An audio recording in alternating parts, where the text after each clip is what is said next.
मी डिरेक्टरीतनं प्रशांतचा number शोधून काढला. झरीनाला तो नंबर देऊन लाईन जोडून द्यायला सांगितलं. 5 मिनिटांनी झरीनाने लाईन जोडून दिली. पलीकडे थोडा वेळ फोनची बेल वाजत राहिली. मग रिसिव्हर उचलला गेला. हॅलो. पलीकडनं कोणीतरी बोललं. प्रशांत साहेब आहेत का? आपण कोण बोलताय? माझं नाव विक्रम आहे. मी भटनागरचा मित्र. एक मिनिट होल्ड करा हा. पलीकडनं रिसिव्हर टेबलवर ठेवल्याचा आवाज आला. मी रिसिव्हर तसाच कानाला लावून बसून राहिलो. आणखीन थोडा वेळ गेला. मग प्रशांतचा आवाज आला. Hello, Prashant here. Good afternoon mister Prashant. मी नम्र स्वरात म्हणालो. मी विक्रम राजे. भटनागर माझा फार जुना आणि जवळचा मित्र होता आणि त्या संदर्भात मला तुमच्याशी थोडं बोलायचं होतं. तुम्ही मला थोडा वेळ देऊ शकाल? काय बोलायचं आहे? या विषयावर टेलिफोनवर बोलणं मला योग्य नाही वाटत, पण माझ्यावर विश्वास ठेवा, मी उगाचच तुमचा वेळ नाही घेणार.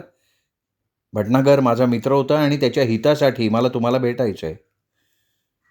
भटनागर माझाही मित्र होताच की. प्रशांतचा स्वर काहीसा विषण्ण झाला होता. हो, मला कल्पना आहे त्याची, म्हणून तर मी तुमची भेट घेऊ इच्छितो. मिस्टर विक्रम, भटनागरच्या मृत्यूनंतरही त्याचं काही हित होऊ शकेल असं तुम्हाला वाटतंय? हां, होऊ शकतं. त्याला एका घाणेरड्या बदनामीपासून वाचवलं जाऊ शकतं. जो माणूस मेलाय त्याची बदनामी झाली काय आणि नाही झाली काय, काय फरक काय पडणार आहे? नाही, त्याला नाही फरक पडणार, पण त्याच्या कुटुंबाला फार मोठा फरक पडू शकतो प्रशांत साहेब. क्षणभर प्रशांत गप्प राहिला आणि मग म्हणाला, हां, तुमचं म्हणणं खरं आहे. मरणारा मरून जातो. त्याचे होणारे बरे वाईट परिणाम त्याच्या मागे उरलेल्या माणसांना भोगायलाच लागतात.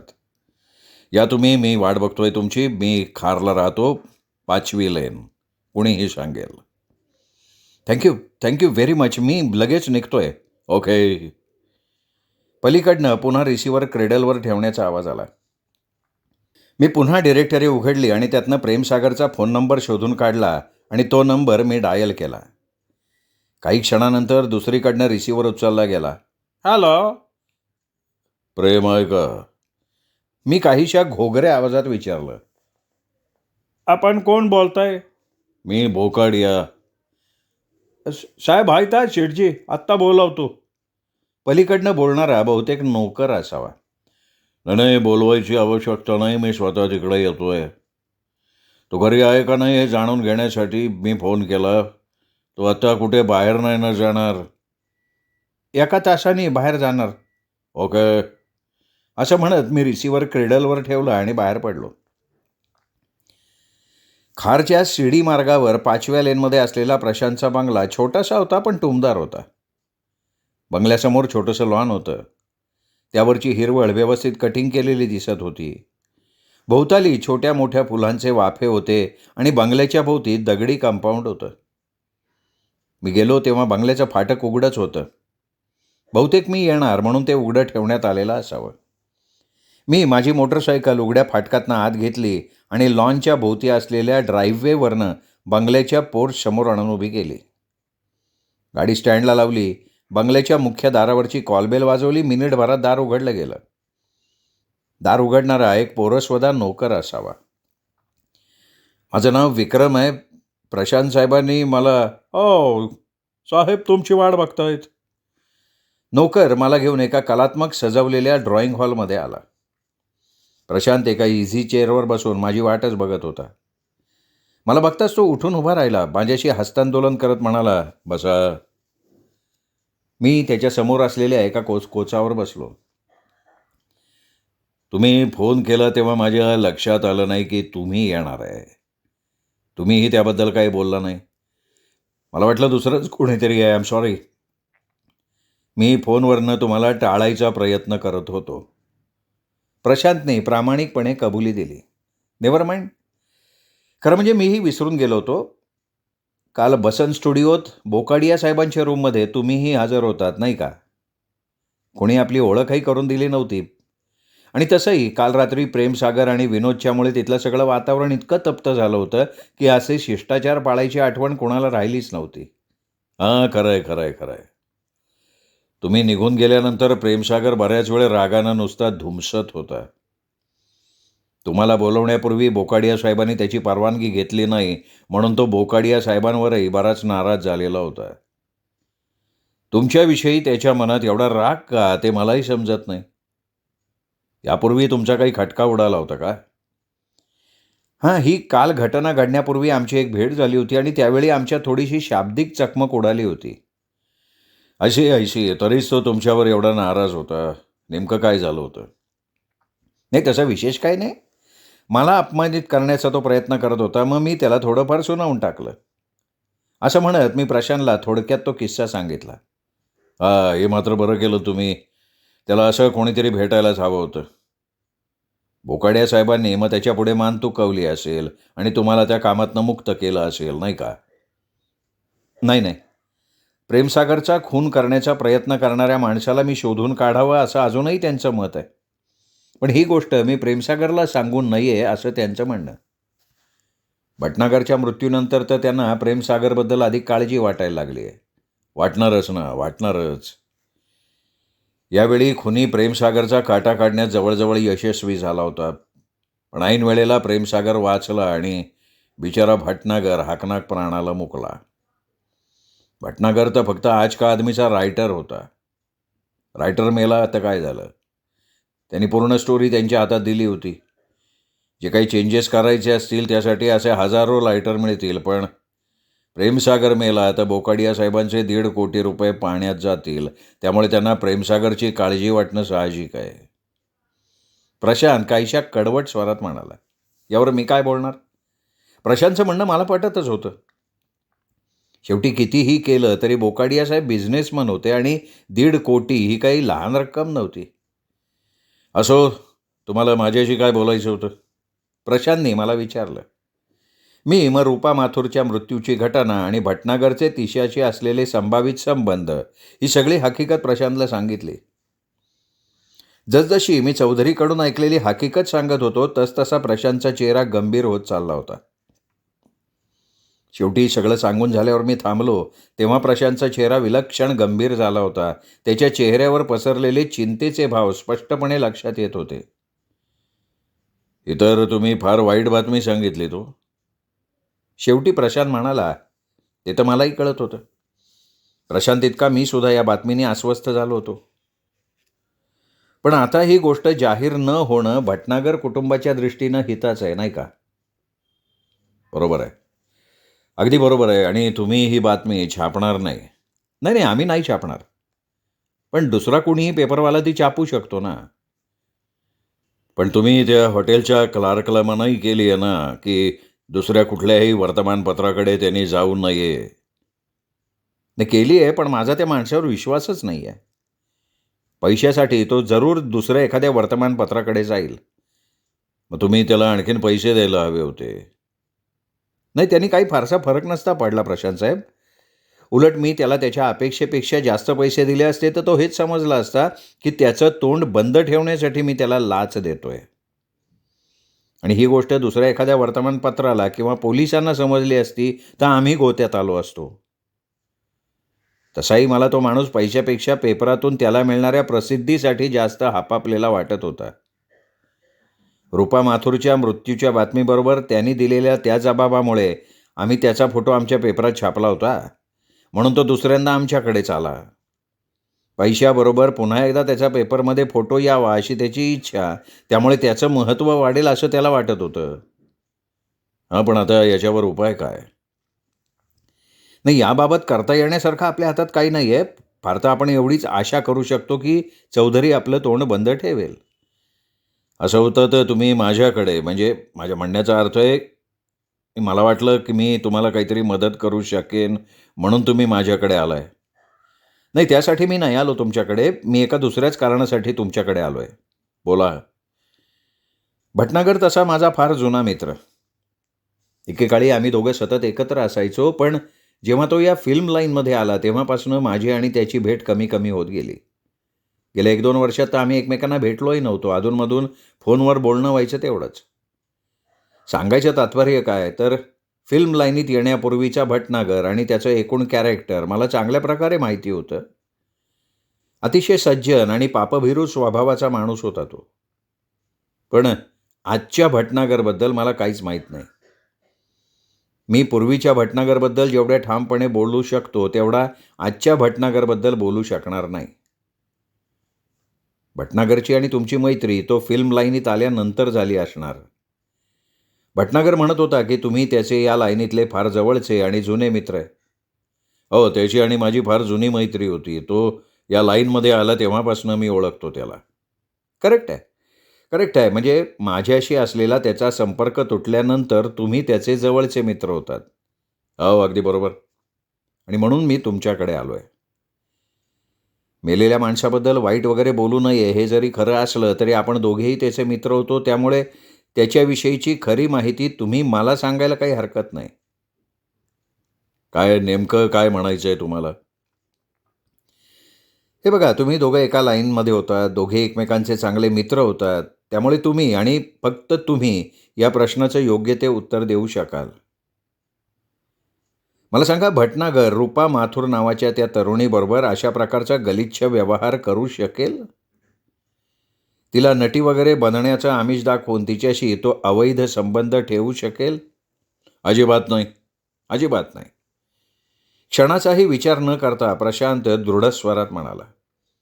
भटनागर तशा टाईपचा माणूसच नव्हता, अजिबातच नव्हता. उलट फिल्म लाईनमधला झगमगाट दाखवून, सिनेमात चान्स द्यायचं आमिष दाखवून, भोळ्या भाबड्या तरुणींना फसवून त्यांचं आयुष्य बर्बाद करणाऱ्या लोकांविषयी त्याच्या मनात कमालीची चीड होती. अशा लोकांमुळे फिल्म उद्योग बदनाम झाला आहे असं त्याचं स्पष्ट मत होतं. आणि वेळप्रसंगी अशा लोकांना तो कमी जास्त सुनवायला मागे पुढे बघत नव्हता. कोणाच्या तरी सांगण्यावरनं नटी बनण्यासाठी या लाईनमध्ये येणाऱ्या कितीतरी पोरींची समजूत घालून त्याने त्यांना परत पाठवलंय, हे मी स्वतः बघितलेलं आहे. नाही विक्रमसाहेब, हे बघा, रूपा माथुर भटनागरपासून गर्भवती राहिली हे मान्य करायला मी तयार नाही. भटनागरच्या कॅरेक्टरशीच ही गोष्ट सूट होत नाही. त्याच्या स्वभावात एकाएकी एवढा प्रचंड बदल होईल आणि तोही केवळ एका पोरीमुळे, ही गोष्ट मला अशक्य कोटीतली वाटतेय. अहो, भटनागर आपल्या कुटुंबात रमणारा माणूस होता. बायकोवर, मुलांवर त्याचं अतिशय प्रेम होतं. आउटडोअरसाठी आम्ही कुठे बाहेर गेलो ना, तरी मुंबईत परतल्या त्याला कधी एकदा घरी जाईन असं व्हायचं.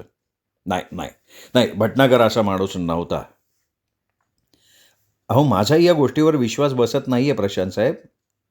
पण तरीही एक गोष्ट आपल्याला मान्य करायलाच हवी, की रूपा माथुरशी भटनागरची ओळख निश्चित होती आणि तिला भेटण्यासाठी तो रॉयल हॉटेलवर जात होता.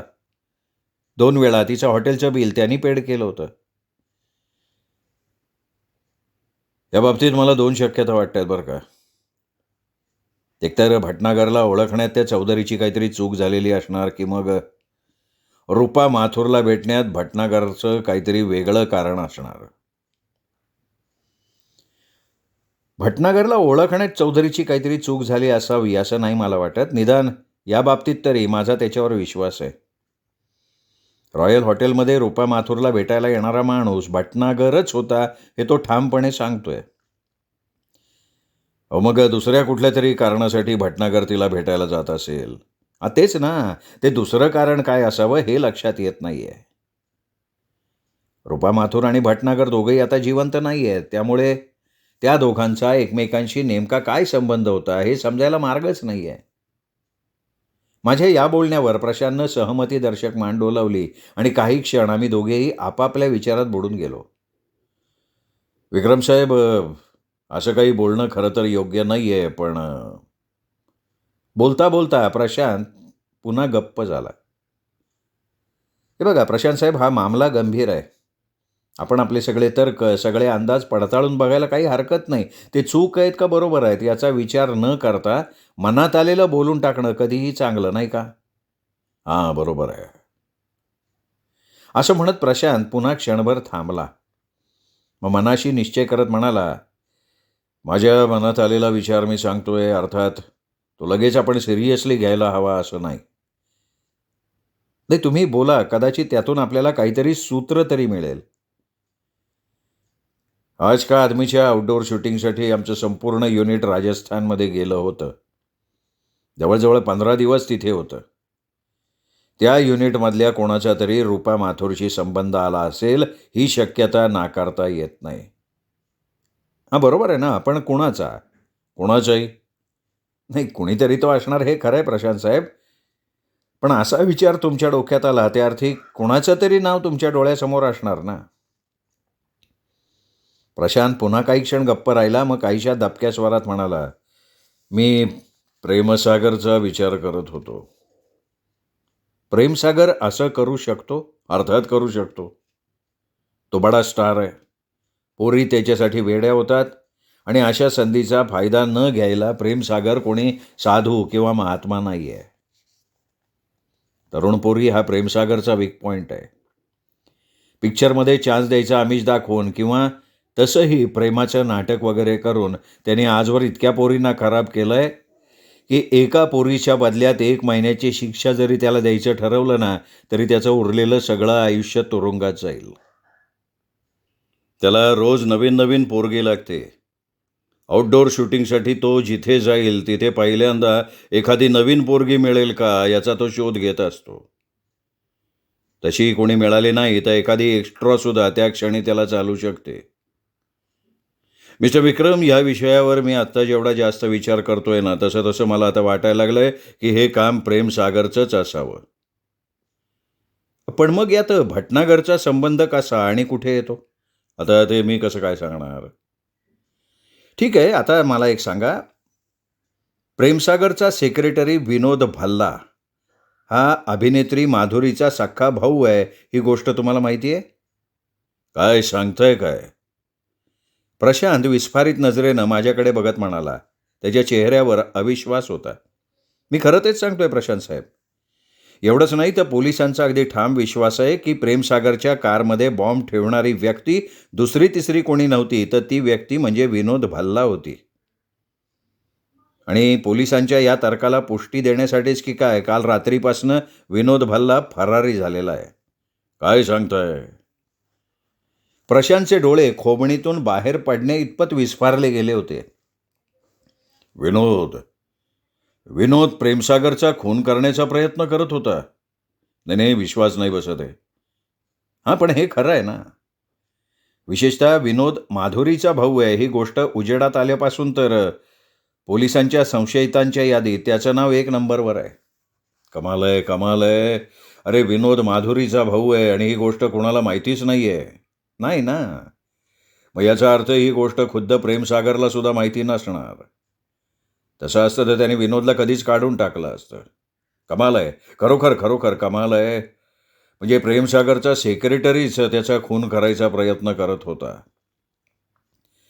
प्रेमसागरचा सेक्रेटरी असं म्हणण्यापेक्षा माधुरीचा भाऊ प्रेमसागरचा खून करायचा प्रयत्न करत होता या अँगलनं विचार करा ना. हो, बरोबर आहे. आपल्या बहिणीच्या अपमानाचा सूड घेण्यासाठी विनोद असं करू शकतो हे तुमचं म्हणणं योग्य आहे. मग पोलिसांपासून लपून राहण्यासाठी विनोद कुठे आसरा घेऊ शकतो? कुठेही यावं, मुंबई एवढं मोठं शहर आहे, सांगणार कसं? त्याला लपून राहण्यासाठी खास अशी एखादी जागा तुम्ही सांगू नाही शकणार? खास अशी जागा म्हणजे त्याच्या बहिणीचा माधुरीचा फ्लॅट, नाही का? नाही, तिथे नाही गेला तो. पोलिसांनी ते चेक केलं आहे आधीच. शिवाय तिच्या फ्लॅटवर नजर ठेवायची त्यांनी व्यवस्था केली आहे. चुकून तो तिथे गेला तर लगेच पकडलाही जाईल. विनोद माधुरीचा भाऊ आहे ही गोष्ट प्रेमसागरला माहिती आहे का? कदाचित अजून नसेल. मी तुम्हाला आता जे काही सांगितलं ते सगळं आजच्या इव्हिनिंग न्यूजमध्ये छापलं जाईल, तेव्हा कदाचित ते त्याला माहिती होईल. आणि आपल्या खुनाचा प्रयत्न खुद्द विनोद करत होता ही गोष्टही कदाचित अजून त्याला माहिती नसणार. शक्यता आहे. प्रशांत गप्प राहिला. मी विनंतीवाजा सुरात म्हणालो, प्रशांत साहेब, जर तुमच्यासमोर कधी विनोदची चर्चा झाली तर तुम्ही माझ्यासाठी जरा जाणीवपूर्वक ते ऐका. कदाचित त्याचा लपून राहण्याचा ठिकाणा किंवा तशी एखादी संभावित जागा त्या चर्चेतनं तुम्हाला समजेल आणि तसं काही समजलं तर मला कळवायला विसरू नका. हा माझा फोन नंबर. असं म्हणत मी कार्ड काढलं त्यांच्या हातात दिलं. नक्की, शुअर. अच्छा, सहकार्याबद्दल धन्यवाद, असं म्हणत मी उठून उभा राहिलो. अहो थांबा, चहा आलाय. प्रशांतचा नोकर चहाचा ट्रे घेऊन हॉलमध्ये येत होता. थँक्यू. मी पुन्हा कोचावर बसत हसून म्हणालो. एखाद्या फिल्मस्टारबरोबर चहा पिण्याची ही माझी पहिली वेळ आहे. प्रशांतही हसला. मन मोकळेपणानं म्हणाला, काय आहे, आम्हा फिल्मस्टारबद्दल तुम्हा लोकांचे बरेच समज गैरसमज असतात. आम्ही तुमच्याप्रमाणे सामान्य माणसं आहोत. आम्हालाही तुमच्याप्रमाणे भावभावना असतात. या गोष्टीचा तुम्हा लोकांना विसर पडतो. चहा घेता घेता अशाच मग इकडच्या तिकडच्या गप्पा झाल्या. प्रशांत अगदी मोकळेपणानं माझ्याशी बोलत होता. त्यात फिल्मस्टारचा रुबाब नव्हता किंवा आपण कोणीतरी फार मोठे वेगळे होत असे भावही नव्हते. मला आवडला प्रशांतचा स्वभाव. चहाचा रिकामा कप टिपॉयवर ठेवत मी म्हणालो, आता एक शेवटचा त्रास तुम्हाला देतो. मला एक फोन करायचा आहे. तुमची हरकत नसेल तर. अरे त्यात त्रास कसला, या या, असं म्हणत प्रशांत उठला. मला घेऊन प्रशांत ऑफिससारख्या सजवलेल्या एका खोलीत आला. टेबलवर असलेल्या फोनकडे त्यांनी बोर्ड दाखवलं. त्याच टेबलावर एक टाईपरायटरसुद्धा होता. त्या टाईपरायटरकडे बघत बघत मी टेबलकडे गेलो. फोनचा रिसिव्हर उचलला आणि प्रेमसागरचा नंबर डायल करायला लागलो. तुम्ही बोला, मी बाहेर बसलो आहे, असं म्हणत प्रशांत खोलीतनं बाहेर पडला. फिल्मस्टार असूनसुद्धा प्रशांतला मॅनर्स चांगले कळत असावेत.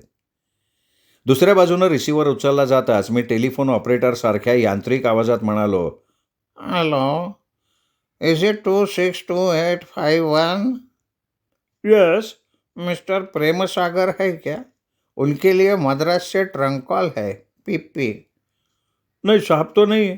कौन से नंबर पे मिलेंगे? पलीकडनं कोणीतरी एक नंबर सांगितला. अर्थात त्या नंबरशी मला काही देणं घेणं नव्हतं. मी रिसिव्हर पुन्हा क्रेडलवर ठेवला. मग टाईपरायटरकडे वळलो. टाईपरायटरच्या रोलरमध्ये एक अर्धवट टाईप केलेलं पत्र तसंच होतं. प्रशांतच्या कुठल्या तरी फॅनच्या पत्राला दिलं जाणारं ते उत्तर होतं. मी खिशातून प्रेमसागरला आलेली ती धमकीची चिठ्ठी काढली आणि रोलरमध्ये असलेल्या कागदावर टाईप केलेल्या अक्षरांशी जुळवून पाहिली. पण प्रेमसागरला आलेली ती चिठ्ठी त्या टाईपरायटरवर टाईप केलेली नव्हती. चिठ्ठी पुन्हा खिशात ठेवली आणि मी ऑफिस वजा रूममधनं बाहेर पडलो. प्रशांत हॉलमध्ये बसून सिगरेट ओढत होता. Thank you sir, thank you for everything. प्रशांतशी हात मिळवत मी म्हणालो, ओ इट्स ऑल राईट, असं म्हणत प्रशांतही उठून उभा राहिला आणि मला निरोप देण्यासाठी बंगल्याच्या मुख्य दारापर्यंत आला. मी पुन्हा एकदा त्याचे आभार मानले आणि तिथून बाहेर पडलो. जुहू बीचवर असलेला प्रेमसागरचा 3 नंबरचा बंगला प्रशांतच्या बंगल्यापेक्षा बराच मोठा होता, भव्य होता. प्रशांतच्या बंगल्याप्रमाणेच या बंगल्याभोवतीही दगडी कंपाऊंड होतं. पण आतल्या बाजूला लावलेल्या मोठमोठ्या झाडांमुळे बाहेरनं बंगला स्पष्ट दिसत नव्हता. बंगल्याचं गेट बंद होतं आणि गेटवर एक गुरखा उभा होता. गेट खोलो. गेटच्या समोर मोटारसायकल उभं करत मी अधिकारपूर्ण स्वरात गुरख्याला हुकूम सोडला. मोटारसायकलचं इंजिन मी चालूच ठेवलं होतं. माझ्या अधिकारदर्शक स्वराचा परिणाम गुरख्यावर झालेला असावा. त्यांनी कसलीही चौकशी न करता त्वरित गेट उघडलं आणि मला सलामच ठोकला. त्याच्याकडे फारसं लक्ष न देता मी गेटमधनं मोटारसायकल आत ड्राईव्हवेवरनं भरधाव वेगात बंगल्याच्या पोर्च समोर आणून उभी केली. इंजिन बंद करण्यापूर्वी मी 2-3 वेळा ॲक्सिलेटर मुद्दाम फिरवलं. इंजिनच्या जोरदार आवाजानं सगळा बंगला भरून गेला. बंगल्याच्या आतल्या भागातून एका कुत्र्याच्या भुंकण्याचा आवाज आला. मोटारसायकल स्टँडला लावून मी बंगल्याच्या मुख्य दाराजवळ गेलो आणि कॉलबेलवर बोर्ड दाबूनच धरलं. मोटारसायकलच्या इंजिनाचा झालेला जोरदार आवाज, कुत्र्याचं भुंकणं आणि न थांबता मी कॉलबेलवर दाबून धरलेलं बोट, याचा एकत्रित परिणाम म्हणजे दार लगेच उघडलं गेलं. दार उघडणारा एक 20-25 वर्षाचा तरुण होता. प्रेमसागर तुम्हीच का? मी अधिकारदर्शक स्वरात विचारलं. गुरख्याप्रमाणे माझ्या त्या अधिकारदर्शक स्वराचा परिणाम त्या तरुणावरही झालेला असावा. तो एकदम गडबडून गेला. म्हणाला, ओ नाही नाही, मी त्यांच्या दूरच्या नात्यातला भाऊ आहे. मग प्रेमसागर साहेबांना बोलवा की. मी पुन्हा रुबाबात म्हणालो. नाही, ते नाहीत ना. कुठे गेलेत? बाहेर गेलेत. अरे बाहेर कुठे? मी काहीशा कडक स्वरात पुन्हा विचारलं. नाही, माहिती नाही हो, पण आपण कोण? त्यांनी काहीशा दबक्या स्वरात विचारलं. हे बघा, मी CID क्राईम ब्रँचकडनं आलो आहे. असं म्हणत मी खिशातनं रिपोर्टरचं आयडेंटिटी कार्ड काढलं आणि ते उघडून क्षणभरासाठी त्या तरुणाच्या समोर धरलं, झटकन पुन्हा मिटलं, खिशात टाकून दिलं. मला खात्री होती त्या कार्डावरच्या माझ्या फोटोशिवाय त्या तरुणाला दुसरं काहीही दिसलेलं नव्हतं. अपेक्षेप्रमाणे माझ्या त्या कृतीचा त्या तरुणावर मला हवा तो परिणाम झाला होता. आता तो माझ्याकडे मोठ्या आदरानं बघायला लागला होता. आम्ही विनोद भल्लाचा शोध घेतोय. तो या बंगल्यात राहतो अशी माहिती आम्हाला मिळाली आहे. हो ना, मग विनोद भाईसाहेबांचा सेक्रेटरी आहे. तो इथेच राहतो. कुठं आहे तो? नाही, कालपासनं काही दिसला नाही हो मला. तो विनोद कुठे राहतो ती खोली बघायला मी आलो इथे. मग ती मी तुम्हाला दाखवू शकेन की. तो तरुण म्हणाला. मी म्हणालो, चला चला, व्हेरी गुड, दाखवा खोली. आणि तो तरुण दारातनं बाजूला झाला. मी आत शिरलो. तो एक विशाल हॉल होता. हॉलची सजावट कुठल्याही हिंदी चित्रपटात दाखवल्या जाणाऱ्या बंगल्याच्या हॉलच्या तोडीची होती. उंची फर्निचर, हॉलभर पसरलेला गालिचा, भिंतीवर टांगलेली मोठमोठी वॉल पोर्ट्रेट्स. हॉलमधूनच वर जाण्यासाठी दोन्ही बाजूला जिने होते. वरच्या बाल्कनीत एक वृद्ध स्त्री उभी होती. काय आहे रोमेश? त्या वृद्ध स्त्रीनं विचारलं. काय नाही आंटी. रोमेश जरा मोठ्या आवाजात म्हणाला. साहेब आहेत ना, हे साहेब पोलीस डिपार्टमेंटकडनं आलेत. काय आपल्या विनोदनी काहीतरी भानगड केलेली दिसते आंटी. ते म्हणतात विनोदच्या रूमची त्यांना पाहणी करायची आहे. या साहेब या. मी रोमेशच्या मागोमाग चालायला लागलो. हॉलमधल्या जिन्याला वळसा घालून पुढे गेल्यावर एक छोटासा पॅसेज होता. त्याच्या डाव्या बाजूला एक दार होतं. रोमेश पुढे झाला. दार उघडलं. ही विनोदची रूम आहे साहेब. माझ्याकडे वळून तो म्हणाला. हां, ठीक आहे. मी त्या खोलीत प्रवेश केला. त्या खोलीच्या आतल्या बाजूला आणखीन एक खोली होती. ती बहुतेक विनोदची बेडरूम असावी. बाहेरची खोली ऑफिससारखी सजवलेली होती. त्याच खोलीत एक मोठा टेबल होता. टेबलावर फोन होता आणि एक टाईपरायटरसुद्धा होता. मी टेबलामागच्या खुर्चीवर बसलो आणि टाईपरायटर पुढे ओढला. रोमेश माझ्याबरोबर खोलीत आला होता. ते केवळ उत्सुकतेनं. मी खरोखर CID ब्रँचचा माणूस आहे याची त्याला खात्री पटली होती. त्याला घाबरायचं किंवा त्याची दखल घ्यायची मला काहीही आवश्यकता वाटत नव्हती, म्हणून मी त्याला बाहेर हाकलण्याचा प्रयत्नसुद्धा केला नाही. मी टाईपरायटरच्या रोलरवर एक कागद चढवला आणि प्रेमसागरला आलेली ती धमकीची चिठ्ठी समोर ठेवून तसाच मजकूर त्या कागदावर टाईप केला. संपूर्ण मजकूर टाईप केल्यावर रोलरमधनं तो कागद काढला आणि दोन्ही पत्र जवळजवळ ठेवून त्यांचं निरीक्षण केलं. दोन्ही पत्रातली अक्षरं एकमेकांशी तंतोतंत जुळत होती. विशेषतः B आणि F ही दोन अक्षरं मी पुन्हा पुन्हा तपासली. मी टाईप केलेल्या पत्रातला Bचा खालचा भाग तुटलेला होता आणि Fची अलाइनमेंट बिघडलेली होती. इतर अक्षरांच्या मानानं F जरा वर उचलला गेला होता. आता शंकेला जागाच नव्हती. प्रेमसागरला लिहिलं गेलेलं ते धमकीचं पत्र याच टाईपरायटरवर टाईप केलं गेलेलं होतं. हा टाईपरायटर विनोदचा आहे का? मी रोमेशला विचारलं. हो. विनोदशिवाय या टाईपरायटरचा आणखीन कोण कोण उपयोग करतं? नाही, कोणीच नाही. कारण विनोदच्या शिवाय इथे कोणाला टायपिंग येतच नाही. तुला येतं का? नाही नाही, मला तर अहो टाईपरायटरवर कागद कसा चढवायचा ते सुद्धा नाही माहिती. या बंगल्यात आणखीन एखादा टाईपरायटर आहे का? नाही सर. मी टेबलावरच्या त्या दोन्ही चिठ्ठ्या उचलल्या, खिशात घातल्या.